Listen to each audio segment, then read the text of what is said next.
jërëjëf mbokku téléspectateurs yi jërëjëf mbokku internautes yi tey nag di dimanche 27 février 2022 ñu ngi nii nag ci yoonu Ndar boo fas yéene dem nag ci bés bu mag boobu maanaam turandoo Alaaji Thierno Moulay Sow ñu fas yéene nag dem fekkee ji ngénte la ngénte woon nañ ko sax tuddoon nañ ko sax waaye teel nag ngénte li sëriñ bi waajal ñu nag ñu ànd ceeg son secrétaire particulier nga xam ne démb moom moo demoon daanaka outil bagage yi ànd ak soxna Ngoné Dia muy Alpha Séni Sila bagage yaa ngi ci biir xam naa ne buñ ci kanam tuuti nag dinañ leen gisal waaw moom dafa mel ni bagage yaa ngi débordé sax xoolal moom boo xoolee sax bagage léeg-léeg la ñii de bàyyiwuñ fa dara moom waaw mais Alpha Séni yéen bagage yi fa la ko gisee démb.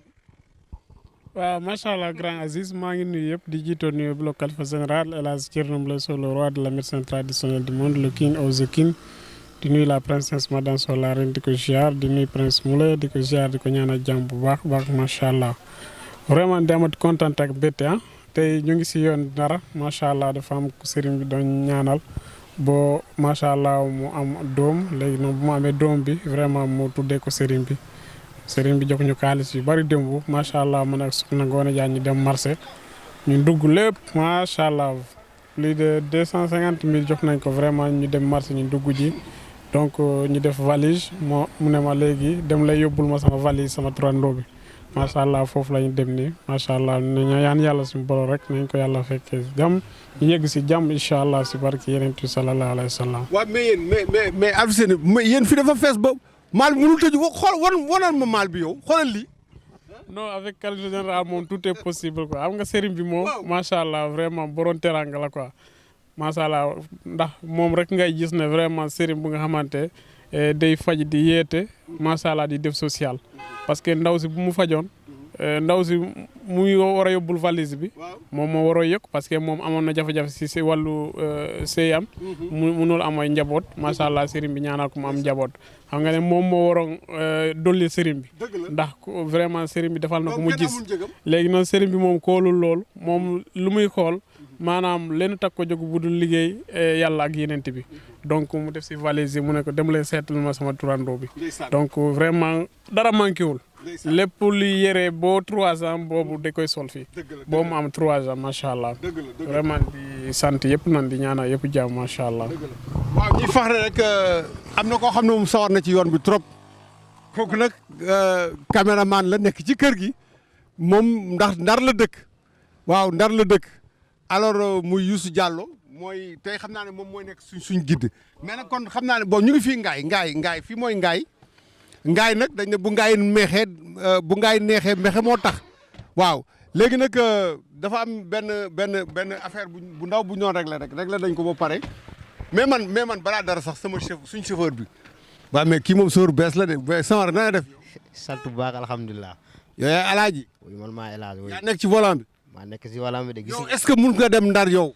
mun naa dem ba ci kanam Ndar. waxuma loolu dama ne est-ce que mus nga dem Ndar nga mun naa dem ba ci kanam. Ndar vraiment mus naa dem foofu mais bu ma demoon foofu nag maa ngi woon ci biir oto quoi du ma maa doon dawal quoi. waaw. mais yow xamatoo fi de parce que yaa ngi naan ay di jaawale Ndar ak Saint-Louis. waaw loolu demuloo mais instant yii du ma jaawale Ndar ak Saint-Louis. moom nee na xam na Ndar waaye xamul Saint-Louis loolu la wax démb alors noo gisee yoon bi. yoon bi xanaa kay. mais mosoo fi dawal de dem. non fii nii mosuma fi dawal di dem. kon nag da nga war def ndànk rek ah. waaw incha allah dinaa fi def ndànk quoi waaw waaw. waaw noo gisee yoon bi. yoon bi kay amul xam naa kay ci kanam tuuti ren ñu yegsi quoi. waaw. mais da nga sumee ko de parce que gis naa sànq ana mbubb mi nga sol da nga ko sumi. nii dafa xawoon na tàng quoi. waaye Dakar sedd bi fa nekk nag. non fii daa xaw a tàng tuuti. mais tu es en forme. très bien kon nag yoon baa ngi noonu. incha allahu rabi kon nag taalal ñu dem.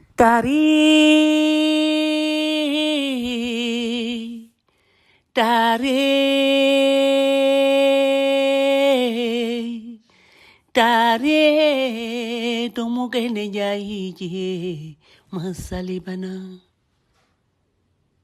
Afrika naa leen woyal jàmbara jeey muy Thierno Moulay Sow Bilaalay maamam Bilaal mi topp doon Seydina Muhammad muy maam Bilal mi daan noddal rasulillah mooy maamam te Omar goreloon ko Bilal jur lawlo jur lata kalabi moo jur dumal kalabi. voilà kon nag mbokku téléspectateurs yi ñu ngi nii ci yoonu Ndar bi toujours comme ni leen ko waxee sànq bi ñu àggee Ngaye ñu ngi nii génn Louga nag buñ ko waxee wax dëkku cosaan wax dëkk bu am histoire muy dëkk boo xam ne nii tey mën nañ jàpp ne dafa bokk ci histoire politique bu Sénégal ndax deuxième président de la République bu Sénégal ki nga xam ne moom moo fi wutu woon Léopold Sédar Senghor en 1981 muy Abdou Diouf fii mooy dëkkam fii la juddoo président Abdou Diouf donc muy dëkk boo xam ne ni tamit suñu waxee aussi ci wàllu diine tamit mu am chef religieux bu mag bu fi dëkk ñu doon ko wax Cheikh Mbaye di waajuru Djili Mbaye nga xam ne ni ci premier milliardaire u Sénégal ci la bokk. alors donc moo tax Louga vraiment nekk dëkk boo xam ne nii dëkk bu am ginnaaw la dëkk bu am tur la dëkk boo xam ne mënuñu wax histoire du Sénégal sur le plan politique te tudduñ ko mais aussi sur le plan culturel ndax cercle de la jeunesse de Louga dégg ngeen ko troupe boobu nga xam ne nii daf daan gagné lu nekk sur le plan sportif aussi Azak de Ndiambour fii la nekk ak tamit bu ñu waxee toujours ci wàllu làmb tamit Gaston Xaali Mbeng di promoteur bu mag boobu fii mooy dëkk cosaanam muy Louga kon nag ñu ngi nii génn Louga toujours continuer nag ci yoon bi incha allahu rabi mais ma laaj sama sëfër bi mais alaaj yow da nga mel da nga mos a ñëw fii non père fii musuma ñëw fii yaa ngi xaw a daw de yow non xam nga fi wax non xam nga rek comme li ma la waxee sànq rek instant yii nii yoon bi nand naa ko quoi waaw maa ngi commencé. yoon bi naan ko yow yoonu Ndar nga naan mais nandoo yoonu seet. non yoonu seetlu yi laa naan quoi yoonu seetlu yi laa naan ma yoon Ndar quoi. waaw. yoon bi ni mu bëree ay oto. waaw tey yoon bi dafa def ndànk rek ah parce que nag Louga moom boo fi yegsee rek daanaka soreetoo Ndar. waaw déedéet parce que nag Louga moom boo ko passé rek vraiment yaa ngi jege Ndar. diggante Louga ak Ndar daanaka ay 60 kilomètres yi tuuti la teg. kon xaaral ma wàññi tànk bi léegi quoi. te waaw wàññil ñulug bi. xaaral ma wàññi ñulug bi léegi quoi waaw. yàlla moo ko def. alors mais Alseni est-ce que miin nga Louga. non Louga moom. albaraka mun naa wax ne romb rek laa fi am quoi. mais xamoo fi dara. dara xaw ma si. dégg nga li ma wax léegi ci histoire bi de Louga moom dëkk bu mag la de. ah Louga kay moom histoire boobu dama ko gis si kii bi si carte Sénégal bi région de Louga macha allah sëriñ bi aussi bari na si ay taalibe. doomu waaw bari na si ay taalibe macha allah. taalibe sëriñ moom partout lañ nekk. alors ñu ngi waa Louga nag sëriñ bi mu ngi leen di nuyu. taalibe mi vraiment ak patient yi ak ñi nga xam ne ñu ngi koy bëggee di kontaan ci liggéey bi muy def El Hadj Thierno Moulay Sow yebal délégation bu Alseni si la jiite ñu war a dem nag Ndar ñu tuddee ko fa doom ginnaaw biñ ko tuddee doom fële ci dëkk boobu ñuy wax Bukot Jembereng ci Casamance le 5 xoola rek ci ñaari weeri ndeysaan mu am ci ay turandoo loolu defe naa ne nag liggéeyam moom moo ko may. ak tamit xam-xam bi nga xam ne ni yàlla jox na ko waaye nag moom ku ko tuddee doom foog mu def teraanga boobu moom la ñuy fas yéene yóbbu Ndar dem jébbal ko tamit waajuru maanaam Thierno Moulay Sow Junior kon nag dinañ leen ñëwaat léegi encore ci yeneen reportage sur la route de Saint-Louis avec la tête. àll bi ni mu mel nag gis ngeen ko vraiment amul ñax ay garab daal moo fi bari ndax nag période du nord lañ nekk. xam nga noor moom ku ko wax maanaam naaj bu tàng malgré que Dakar fan yii yëpp gis ngeen ko mu sedd mais nag fii moom dafa tàng moo tax suñu chauffeur bi daal di sumeeku gis nga lim sol woon lii de yére baa ngi nii mu teg yére baa ngi nii xoolal yére baa ngi nii mais yére bi doo ko lem mais doo lem yére bi yow. xoolal lii xoolal yow yére bi doo français di. bu ma demee foofu nga wutal ma ko koy lem. ma wutal la ko ma ne dégg ngeen li Alaaji wax ma ne loolu moom sëriñ bi dina ko dégg yow moom il faut que sëriñ bi xool sa affaire parce que comme nga yàgg naan bu ñu demee foofu ñu wutal la kuy lem sa yére bi kon nag bu ñu yeggee Alfousseyni dina lijjanti loolu waaw nee na yéreem bi bu ñu yeggee ñu wutal ko koy lem kon nag man du ma ko lem dama koy delloo ni mu meloon waaw xaaral ma delloo ko ni mu meloon voilà mu ngoog kon nag delloo naa yére bi ni mu meloon gis ngeen àll bi ndeysaan waaw dafa tàng nag moo tax maay booy daal di sumeeku fas yéene nag jëflanteeg volant bi ak tali bi ci kaw jàmm ak salaam ci kaw teey sur la TMS TV en route pour la ville de Saint-Louis la ville de Mam Koumba Bang ndeysaan muy dëkku histoire waaw sama xarit sama nattango muy Malal Junior Diagne waajuram bu góor Alaaji Alioune Badara Diagne Golbert nga xam ne nii mënuñ wax Saint-Louis te tudduñu ko ndeysaan di ko ñaanal yàlla suuf oyof ci koom mu doon reporter bu mag di journaliste nekkoon tamit artiste bu mag a mag Alaaji Alioune Badara ñu ngi fàttaliku théâtre boobu Baara Yëgoo ndeysaan Baara Yëgoo muy théâtre boo xam ne nii nit ñi dañ ko daan seetaan bëggoon ko nag mu daan théâtre bu neex a neex ndeysaan Golbert Diagne wanewaat beneen facette vraiment ci talaam nekk aussi un artiste hors pair nekk tamit nit koo xam ne nit ku baax ku jullite Alioune Badara Diagne Golbert tey nag mu bàyyil ñu fi suñu naatangoo Malal Junior Diagne nekk RFM di suñu naatangoo di xale bu baax moom tamit promis à un très bel avenir ñu koy ñaanal yàlla mu sut bàyyam ba fan te Alioune Badara Diagne njaboot gi mu fi bàyyi yàlla teg ci loxoom teg ci barke. kon nag ñu ngi nii incha allah rabbi fas yéene jëm Ndar buñ demee Ndar nag xam naa ne Youssou moom moo ñu war a dalal mu ngi noonu di ma dégg yor caméraam bi waaye tey mu xam ne lépp dëgg la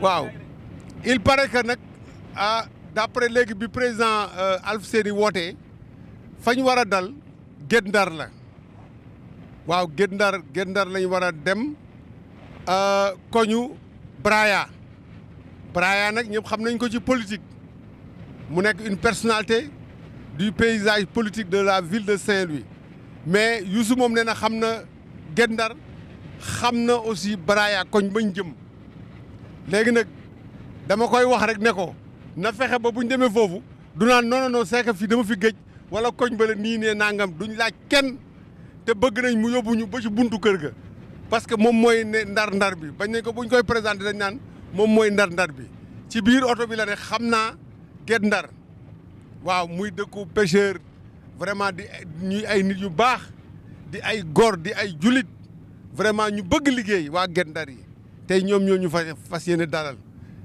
kon nag Youssou Diallo booy boo nga xam ne na nga pare xaw ma kañ nga gëj Ndar parce que yow mi dafa mel ni gëj nga Ndar waaye tey moom yaa ñu yóbbu ba kër gi ñu dal fexeel ba bul naan non El Hadj waxuma la nga jàddoon fii wala nga jàdd fële directement incha allah rabi Guet Ndar directement kër ga nga xam ne fa lañ jëm muy ko ñu def jërëjëf mbokku téléspectateurs yi ñu seetaan sur la TMS TV on est sur la route de Saint-Louis c'est vrai qu'on avait parlé de Ngaye Mékhé avec vraiment toute cette architecture qu'on a rencontré à Ngaye Mékhé avec vraiment les chaussures de Ngaye ensuite biñ ñëwee ba aussi toll au niveau de Paal tamit nga xam ne Paal bu ñu ko waxee ñëpp dem ci maanaam nitu diine googu muy Alaaji Rawaan Ngom boo jógee Paal boo ci rombee Fass nag nga ñëw fi nga xam ne moom mooy raw nag ñu def fi benn escale bu am solo ñëw nag fii gis fi benn jàkka la defe naa ñu ñëw nag fekk fi benn soxna mu taxaw nii ci en bordure de la route soxna si na nga def. maa ngi fii. noo tudd yow. maa ngi tudd Fadiamar Mbaye. Fadiamar Mbaye yow fi nga dëkk. waa fii laa dëkk. waa fii mooy raw. waaw fii mooy raw léegi loo ñu mën a wax ci jàkka ji ak maanaam tuuti ci histoire dëkk bi. fii mooy raw. Yow yéen a ngi nekk ci ëttu Birama Fatim Mbaye. waaw Birama Fatim Mbaye ne ku nekk dégg na ko ci histoire. moo doon ànd ak ay Lamine Gueye. ànd ak tamit benn chef de canton bu ñu doon wax Maguette Niang. waaw léegi boobu dañ ko doon jaawaleeg sax chef de canton yi. dëgg la. waaw léegi nag fii nag adresse am moom mooy jàkka ji.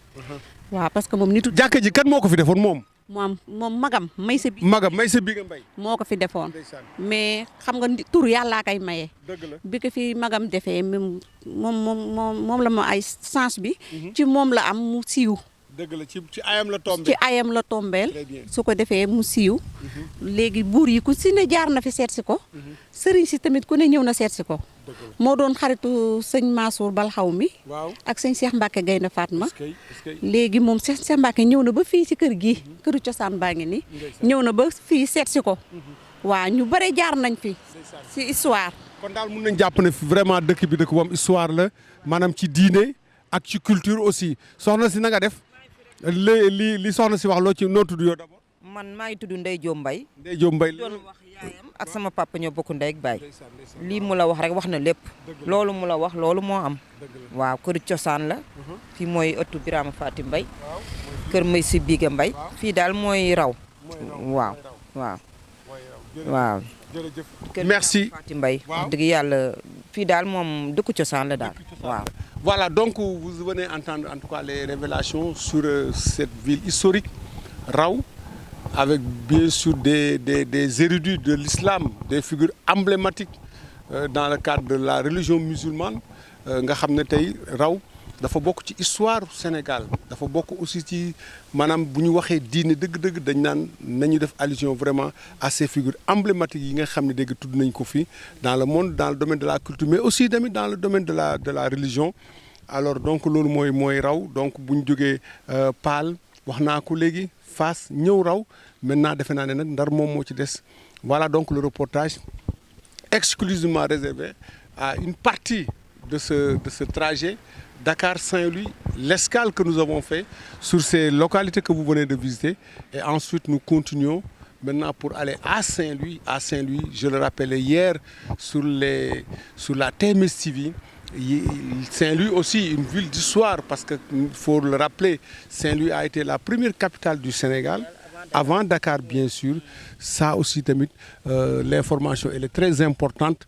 C'est aussi la ville natale de notre caméraman Youssou Diallo. Ma wax sànq ne nag bu ñu duggee Ndar ñu ngi jëm Guet Ndar koñu Braya tey duñ laaj kenn parce que nous avons un guide en la personne de notre caméraman. Restez scotchés sur la TMS TV. À tout à l'heure sur la route de Saint-Louis. Merci. Mbokk téléspectateurs yi ñu ngi nii nag à l'entrée de Saint-Louis du Sénégal, comme on a l'habitude de l'appeler. Saint-Louis, ville de la Teranga. Saint-Louis, la ville de Mam Koumba Bang, va accueillir dans quelques instants la TMS TV, une délégation envoyée par le grand marabout, le guérisseur, le maréchal universel El Hadji Thierno Moulay Sow. kon nag ngeen gis entrée Saint-Louis mais yow Youssoufa fii mooy fan nag quartier bi ah entrée Saint-Louis amul tur entrée Saint-Louis rek la tudd ah entrée Saint-Louis xanaa am na tur nag yow tamit ah parce que fii nit ñaa ngi fii dëkk ay kër a ngi fii comprendre nga entrée Saint-Louis nu mu tudd wala xamuloo ko yow déggoo li ma la wax moo tax ma ne la yow léegi waa Ndakaaru yàq na la bon lii fii lii dex gi la dex gi est-ce que nay am jën kañ lay am jën chaque jour day am jën mais dina am période yoo xam ne nii maanaam day bari jën ak période yoo xam ne nii nawet dina lay ëpp jën yan façon jën lay am ay waas ak lan rom mooy lan waaw d'accord ay lan koti koti de moom neex na ci suppu kànja ak ay waas d'accord mais xanaa nag quartier bi ñu jëm nag xam nga ko nag mooy ban quartier déedéet quartier bi fii ñu toll laa waxuma Guet Ndar bañ jëm waaye gare routière dafay quartier xanaa ana Pikine fan mooy Pikine ah yow daal dafa mel ni yow da nga fàtte Ndar fi mu ne nii station bi fii xam nga biñ jógee jaajem fii lañ taxoon doon jël essence waaw booy bi lu muy taxaw nii jël ma ko mu ne day sol yére lu tax ngay sol mais yére bu français bi ngay sol man nag mais Alfousseyni booy bi est-ce que du jinde sax sabara booy jaay jinde boo ñëw ci Thierno Moule Sow fa ngay teeralee ah mais yére bi da nga noonu dafa français da nga bëgg a wàccaale sañse daal El Hadj sa ak salon parfum waaye mais gis nga booy parfum xoolal nee na ak parfum booy bi yow sama rek xanaa dañ la dig seet foofu waaw dégg naa la kañ nga ne lan ak ku raxas oto bi nga bugg ak ku la lemal sa yére bi waaw bu ñu demee da ngay summi yére bi xanaa ñu lem ko ma ne booy bi jaaxal na ma booy bi de solwaat na non man xaw ma booy bi moom sànq daal dafa sumeeku woon mais solwaat na bay defar manche yi ak parfum bi parfum doo laal waaw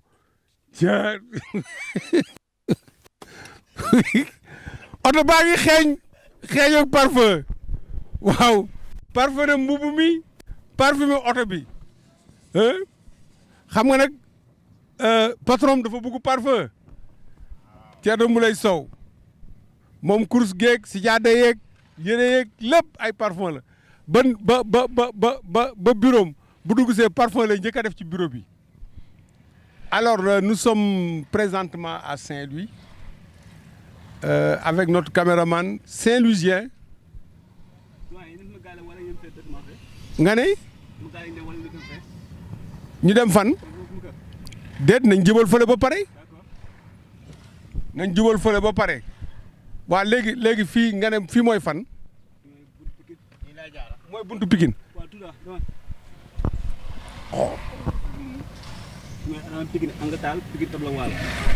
dégg nga fii mooy Pikine Angaltal ak tableau waalo très bien kon nag Pikine nga noonu ñuy romb Pikine de am na Ndakaaru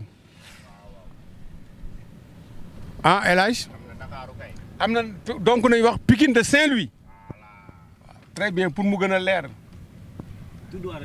waaw nee na tout droit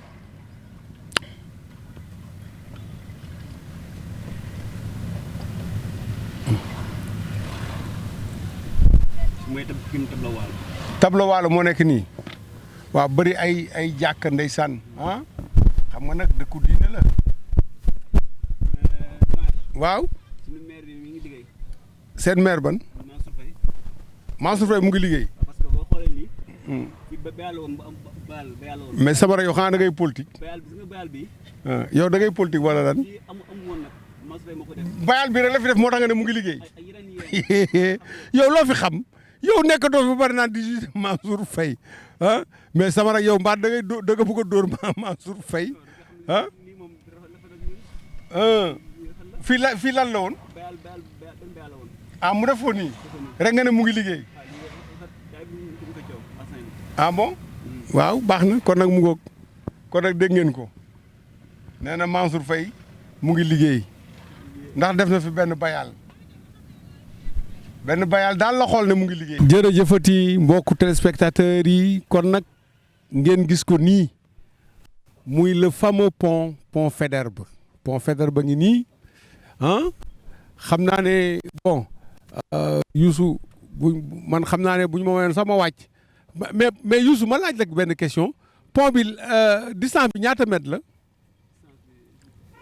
non boo ko xamul moom tey je vais te tirer les oreilles est-ce que du 600 mètres non Youssou yow jàngoo sa géographie de en tant que Saint-Louisien man may Saalum ñëw di la nga wax pont bi non.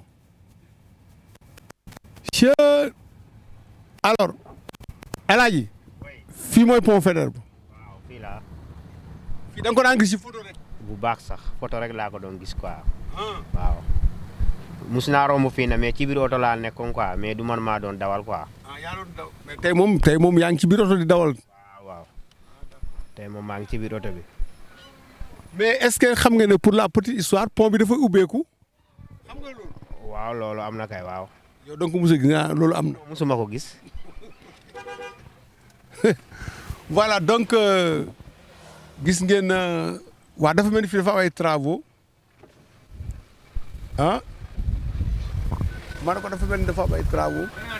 yaa waroon daw nga nekk si ginnaaw di raam noonu looy raam yow gis nga pont bi wéet doo accéléré nga ñëw dem wala miinoo dëkk bi. waaw daf ko miinul nag. waaw te dëkk bi dafa nekk chantier. waaw dëgg la. léegi gisoo ñëlee ñooy ñëw benn voie la. ah d'accord. waaw kon foog nga xam benn 10 minutes wala benn 5 minutes pour nga. mais dañuy defar ni pont bi. waaw si lañ nekk nii. waaw lu ciy defar. mooy yii nii ngay. yan ci. nga goudron bi nii gis nga ko nii moo nekk. waaw mais ñun est-ce que mën nañu wàcc sax ñun dox nii nànk wala. ngeen dox ci kaw pont bi. ah bu ma filmé de boo ma filmé daanu. non filmé wuñ la mais day dem non. bëgguma daanu. non doo daanu ma ne. waaw lu ñuy defar nii ci pont bi. pont bi mooy goudron bii nii moo màgget moo tax muy dajjeeku nii gis nga ko nii. waaw. léegi nag gars yi temps yi ñoo ko doon dugal ci réseaux sociaux yi di kaas. ah d'accord. naan pont bi mu ngi yàqu. waaw. gars yi indi fi benn entreprise moo nekk ne leen. très bien ñu di ko defar. voilà ñun nag ñu ñëw fii nii pour jàppale leen. di superviser liggéey bi quoi. voilà loolu la. ah jaajëf waay jaajëf waay. moo tax fi ñëw léegi foog nga taxaw tuuti a marqué benn. waaw benn 5 minutes benn 5 minutes. voilà mais sa chauffeur bi nag moo tayal. ah waroon na dem. waaw xam nga nag bon moom mus fi ñëw. comprendre nga léegi nag waaw di jaay taalibe xam nga mus fee ñëw moo tax. alors loolu tax nag bon nandul affaire bi quoi. fan ngeen jógee. ñun Dakar. ngeen jógee. waaw Dakar Ndiaye lañ jógee. mais ñun moom daan nañ ñëw Ndar xam nañ fi bu baax. ok moom nag moo fi minul maanaam daan na fi ñëw sax mais mus fi yor jaar ak oto. ok musu fi jaar quoi. loolu mais pont bi daal ça va très bien. waaw gars yi ñu ngi koy defar waa dëkk bi ñu ngi naan waa liggéey bi daa yéex. waaw mais dañ bëgg mu baax nag aussi. mais grand xam nga liggéeyu pont bi xoolal. waaw ça va. amul lii nii daa dëgër. waaw amul lii grand xolli ko. dëgg la. papier lii nii ba mu naay saat. waaw. temps la grand liggéey la. temps la kañ. temps la kañ. bi bu leen jàppee rek ñu ne non liggéey bi daa yéex nangam. waaw xam nga nag pont bi li fi jaar ci oto macha allah dafa bari. mais foog ñu liggéey ko. waaw foog ñu liggéey ko. dëgg la. ñu wax. dëgg la. dëgg la mais l'essentiel daal ñu ngi koy defar daal vraiment. waaw donc lii moom ay preuve la. waaw lii moom ay preuve la ay preuve yu leer naññ la vraiment que ne gars yi ñu ngi ci chantier bi di ko defar ah. beneen côté bi ne la boo fa demee da ngay gis commencé nañ teg yenn couches yi. waaw teg yenn couches yi. kon affaire baa ngi progrès. mais léegi maa ngi wax chauffeur bi ne ko pont bi dafay ubbeeku xam nga loolu boo ko waxee ku ko musul gi daf koy jaaxal. day tijjeeku day pivoté. ah bu pivoté nag bateau yi jaar. après mu tëjuwaat. waaw. guddi ba guddi nag lay tijjee ko. ah d'accord guddi gi lay tijjee ko mais bu tijjee ko xanaa nit duñ ci jaar oto dara du jàll. dañuy fi quoi kenn bañ a jàll. ah d'accord. bu bateau bi jàllee mooy la mais bateau yi jàll fii bëriwul. ah bateau yi fii jàll bëriwul. mën na toog 5 ans du tijjee ko. 5 ans du tijjee ko ah d'accord. pour bateau jàll fii bëriwul quoi. d'accord. waaw may leen jërëjëf waay gars yi jaajëf waay gars yi kontaan nañ trop waay gars yi jaajëf waay kon na ngeen gis côté yi allées yi mooy pour piétons yi ci yi la ñuy jaar voilà donc ubbil nañu maintenant la voie pour ñu mun a jàll. ñu ngi toujours ci le pont de Saint-Louis pont Faidherbe vraiment muy architecture bu rafet a rafet ma ne ko architecture bu rafet la vraiment très joli ni ñu ko defaree nii donc ñi doon jaaxle pont bi ñu ngi koy defaraat parce que nag dafa laaj entretien ñu ngi koy entretenir waaw ñu ngi koy entretenir donc ñu ngi nii génn pont bi nii lay jaar donc waaw jërëjëf kon nag ñu ngi ci beneen pont bi pont yi Guet Ndar a ngi nii ah moom nag pont bi mooy xam naa mooy vraiment il fait un très bon climat ah féex na trop et bu ma juumul sax ne sedd na parce que suñu chauffeur bi alaaji booy bi di naan tey sol yëreem naan dafay fekk sedd bi lay daw waaw fii mooy marché lan wala fii du marché Guet-Ndar a ngi noonu kon nag yegg si nañ Guet-Ndar ba léegi daal mu ngi ñuy guidé ba jusqu'à présent mu ngi ñuy guidé léegi day wër rond-point bi rond-point bi nu mu tudd rond-point Guet-Ndar bi nee na à gauche kon nag jaadal à gauche ba léegi dama ko menacé woon nag ne ko nag yaa ñuy guidé loolu laa bëgg tout droit kon ñu ngi quartier Guet-Ndar mais Guet-Ndar dafa am Guet-Ndar mool Guet-Ndar sànc yooyu ah